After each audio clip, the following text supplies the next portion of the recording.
Hey guys, Observation King here, and I'm coming with you with another video on my Triops, but unfortunately, it's not a very happy video because after adding the eggs and they hatched, I got about 5 hatchlings which actually lived to be, well, not that old to be honest, because they were swimming very well during the day, but then after the course of the day was going by, I started realizing that some of them were not moving.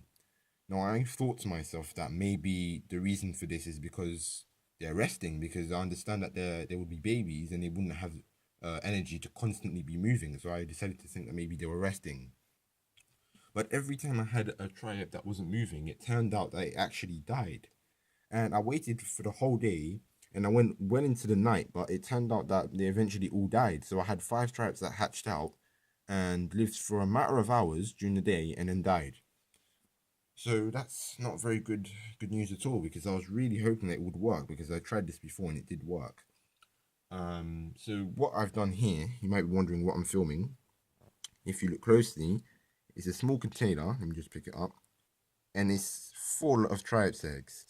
Now, what I had done, if you watch my previous videos, you would see that I accidentally put too many eggs into the water.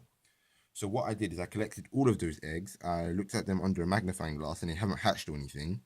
So I'm going to be using these to try and see if I can hatch them again. And this time I'm going to use the method that I used a few years ago.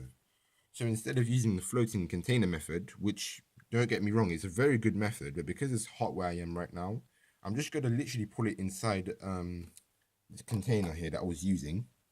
I'm just letting the water that was in that dry off, and then I'll remove the sand because that's drying right now, which is what I use to raise my Triops. And I'll literally pull it on my windowsill where I am right now, and I'll just let the natural light get to it, and I'll just monitor the temperature to make sure it's not going too high or too low. Excuse me. Now my house is usually around 20 degrees, so that should be fine. It might take a couple days for them to hatch, but this is what I did the last time I tried raising Triops, and it worked. So we're gonna have to stop this series, but don't worry, I'll be starting a new one, and hopefully this one will be a lot better. So let me just show you this again. It's a white background, so you should be able to see it quite clearly. There is a ton of eggs in here. There's probably about 70 or so eggs in here.